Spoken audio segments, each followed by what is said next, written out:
Energy. Ang energy, sinabi ko kanina, this energy, fuel, everything. No? It will affect, the situation now will affect our economic competitiveness. Kasi alam naman natin na tayo, ang Pilipinas, medyo agabyado sa economic competitiveness. Talo na rin tayo ng Vietnam. No? Tayo na nangungulelat. Bakit? Dahil our cost of production mataas. Tourism, hindi pumupunta dito. Why? Matataas ang presyo. Now, with this, all of these things happening, lalo tayong maapektuhan, tataas ang presyo. So it will affect the economy.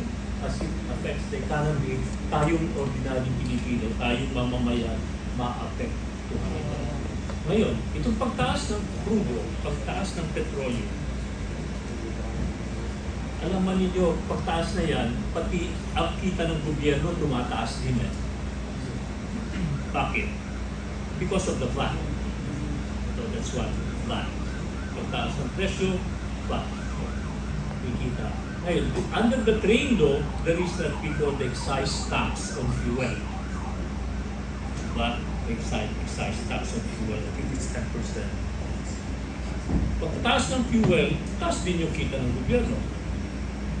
Kaya katulad kung nagbebenta ng 50 ang fuel, 10%, 5. Kung umabot ng 60, 6, so pataas ang kita ng gobyerno. Kaya there is a provision, the excise tax, na sinasabi na if the price of crude is at the level of 80 per barrel for 3 continuous months, pwedeng isuspend yung excise tax. So that will subsidize the cost of fuel. Ngayon, sinabi na rin niya ni President BBM na considering, I think it's in the paper today, na consider of spending or asking Congress for the power.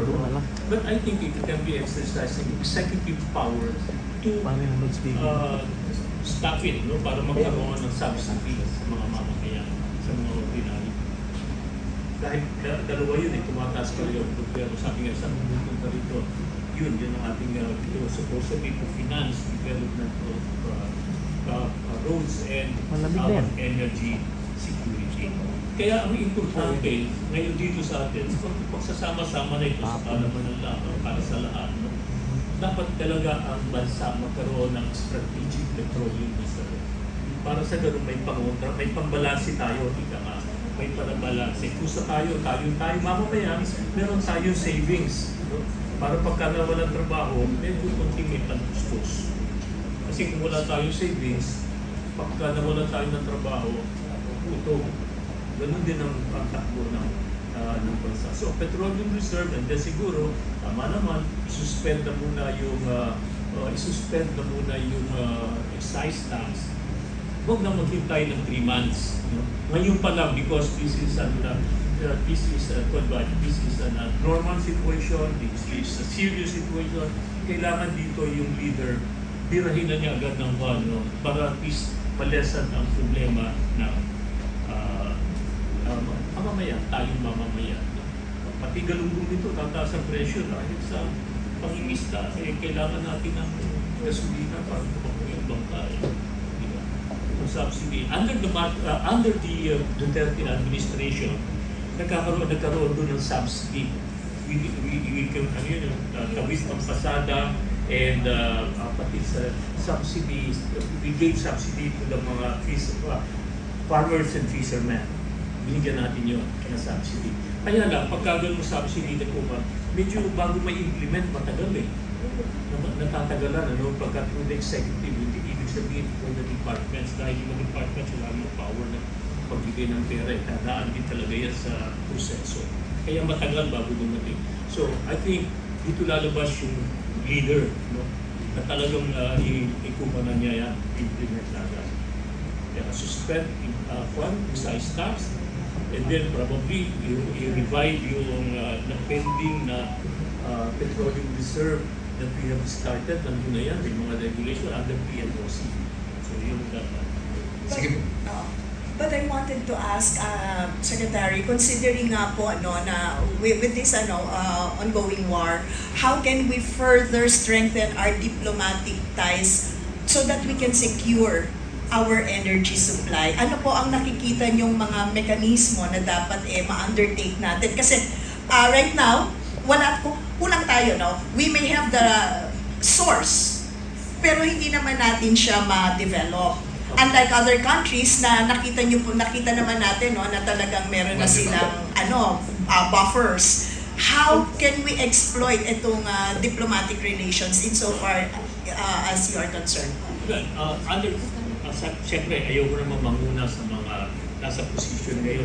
Tapos na kami dyan. Tapos na.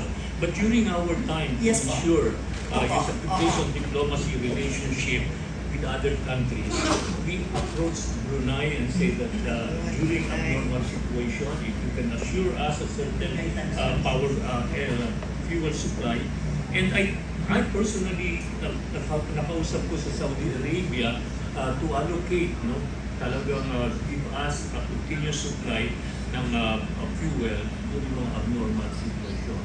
Nagpo kami doon during that time. But sa this time, under sa bilateral at sa diplomatic relationship, I'm sure they can do something similar or better. Dagdag ko lang, because I think this is not the first time, right? Because last year there was already a threat doon sa supply ng oil natin, tama ba? Because may nangyari din sa Iran at that time. But apparently what we heard from the government was that sabi nila, we have enough supply naman, or they also said na hindi tayo maaapektuhan.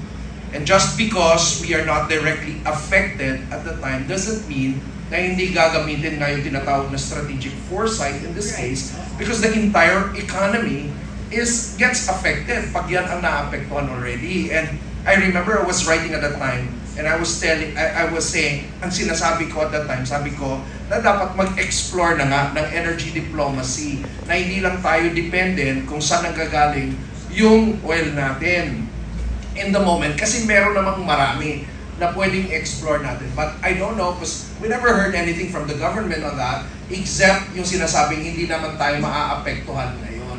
But whether we like it or not, if we're not affected now, somehow, pagdating ng panahon, maaapektuhan talaga tayo. So, importante nga na may prudence, may foresight tayo kung ano yung dadating na mga senaryo.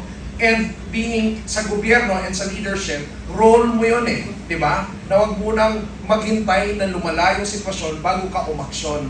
Kung hindi, kung pwede mong mamitigate naman yung malalang pwedeng mangyari sa bansa sa pamamagitan ng magandang solution at mga magagandang policy, gagawin mo na ngayon. Tama? Dito pa rin papasok yung totoong malasakit. Parang tatay lang yan di ba? Kapag tatay ka, iisipin mo na kaagad kung ano yung pwedeng mangyari doon sa pamilya mo at kung pwede mong magawa ngayon para maproteksyon yung pamilya mo in the future, gagawin mo na kayo.